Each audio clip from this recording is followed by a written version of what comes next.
नमस्ते साथियों, समय आपसे मिलने का। ज्वलंत समस्या। आज हम आपसे एक बहुत ही महत्वपूर्ण विषय पर बातचीत करेंगे जिससे कि हमारे दिमाग में फैली कई भ्रांतियां दूर हो जाएंगी। देखिए, आज की हमारी वीडियो का जो शीर्षक है वो है गवर्नमेंट वर्सेस प्राइवेट। हाँ साथियों, समाज में एक गलत धारणा है कि भाई इस आदमी के पास गवर्नमेंट सर्विस है, वो प्राइवेट काम कर रहा है, इसके बच्चे गवर्नमेंट स्कूल में पढ़ते हैं, उसके बच्चे प्राइवेट स्कूल में पढ़ रहे हैं। और प्राइवेट स्कूल में भी पता नहीं भाई वहाँ स्कूलों की कैटेगरी रख दी गई है कि वो भाई उस शहर में जा रहा है, वो उस शहर में जा रहा है, उसका उस महंगे स्कूल में पढ़ रहा है, उसका उससे भी महंगे स्कूल में पढ़ रहा है। लेकिन साथियों, all these things are not very important. ये सारी जो बातें हैं बहुत महत्वपूर्ण नहीं है, क्योंकि आप सोचिए जरा, एक बच्चा जो पहली क्लास में जा रहा है उसको क्या सीखना है, या फिर एक बच्चा जो 10वीं क्लास में जा रहा है किसी भी निश्चित बोर्ड के तहत वो अपने पाठ्यक्रम को कर रहा है, तो उसको क्या सीखना है। तो उन दोनों बच्चों को जो पहली कक्षा में है, कोई अध्यापक क्या अलग से सिखाएगा? जो एक पहले वाले बच्चे को आना चाहिए, सीखना चाहिए, उससे ज़्यादा वो क्या सिखाएगा?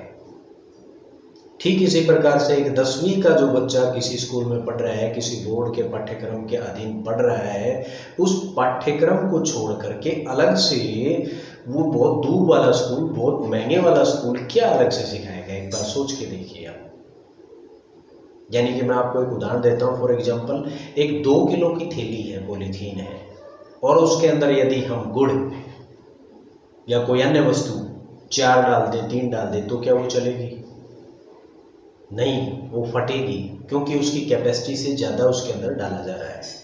ठीक इसी प्रकार से बच्चा यदि पहली क्लास में है तो उसको वही सिखाया जाएगा जो एक पहली कक्षा के बच्चे को आना चाहिए, जितनी उसकी कैपेसिटी होती है, जितने उसका सामर्थ्य होता है। ठीक उसी प्रकार से एक 10वीं वाले बच्चे को भी उतनी खुराक दी जानी है जो 10वीं के सिलेबस के अंदर प्रेस्क्राइब्ड है, और जो बाकी की बातें हैं वो केवल और केवल एक दिखावा है। दूसरी बात, हमारे वो प्रिय नन्हे मुन्ने प्यारे बच्चे ये ना सोचें, विशेष करके जो सरकारी स्कूलों में जा रहे हैं, कि वो किसी भी प्रकार से प्राइवेट स्कूलों में जाने वाले बच्चों से हीन है।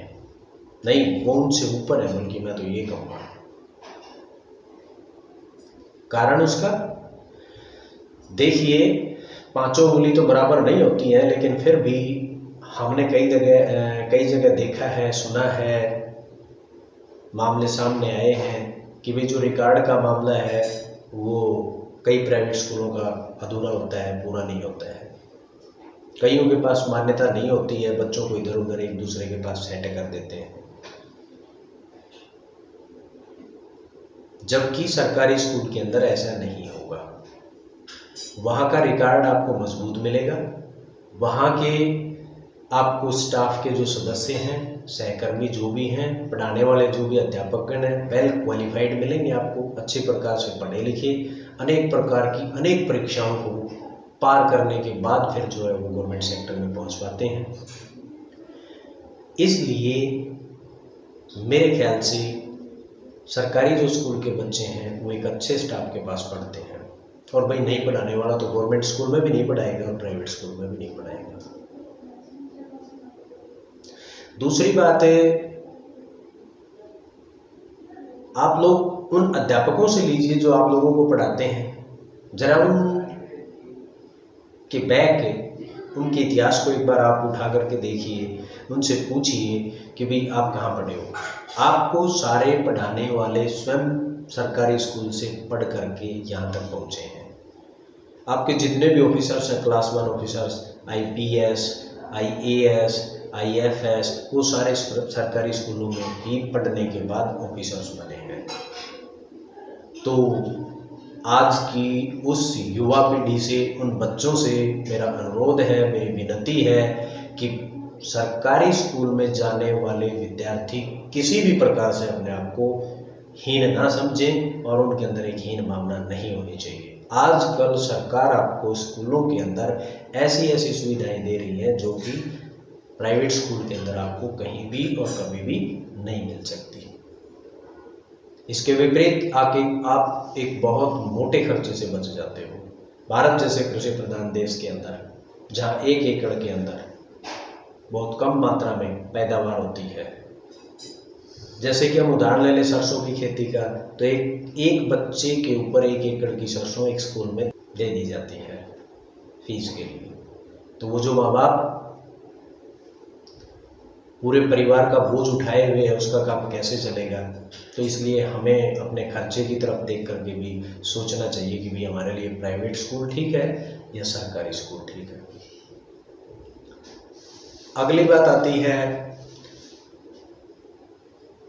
आजकल जो मल्टीनेशनल कंपनीज हैं या हमारे देश की जो कंपनीज हैं, हमने देखा है इंटरव्यू के टाइम पे उनकी शर्त होती है कि जो बच्चे भी गवर्नमेंट सेक्टर से पढ़ के आए हैं पहले हम उनको लेंगे। स्वयं मैंने खुद देखा है, एस्कॉर्ट कंपनी के अंदर पिछले 3 साल पहले इंटरव्यू हुए थे। मैं भी 3 बच्चों को लेके गया था वहाँ पे।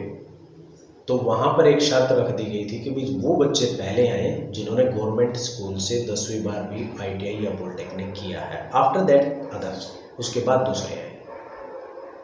तो एक सरकारी स्कूल में पढ़ने वाले बच्चों को ये फायदा होगा। दूसरी बात, सरकारी स्कूल के अंदर आपको जो सिलेबस दिया जाता है पढ़ने का, वो काफ़ी मंथन करने के पश्चात आपकी कक्षा के अनुरूप, आपकी डेवलपमेंट ऑफ योर माइंड, दिमाग के विकास के हिसाब से तैयार करके और फिर दिया जाता है कि भाई अब इस कक्षा के बच्चे इसको पढ़ेंगे तो ठीक इनके दिमाग में ये बात बैठेगी। तो मेरे प्यारे बच्चों, प्यारे विद्यार्थियों, मैं आपसे आशा करता हूँ वो सारे विद्यार्थी जो सरकारी स्कूल में जाते हैं कहीं भी अपने आप को हीन भावना से पीड़ित ना होने दें और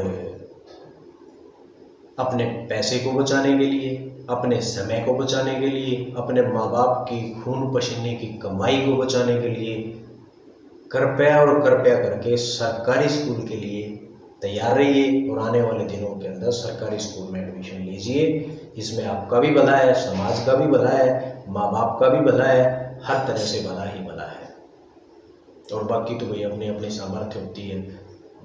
लोग बच्चों को विदेश में भी पढ़ाते हैं। अब मेरे को एक और उदाहरण याद आ गया,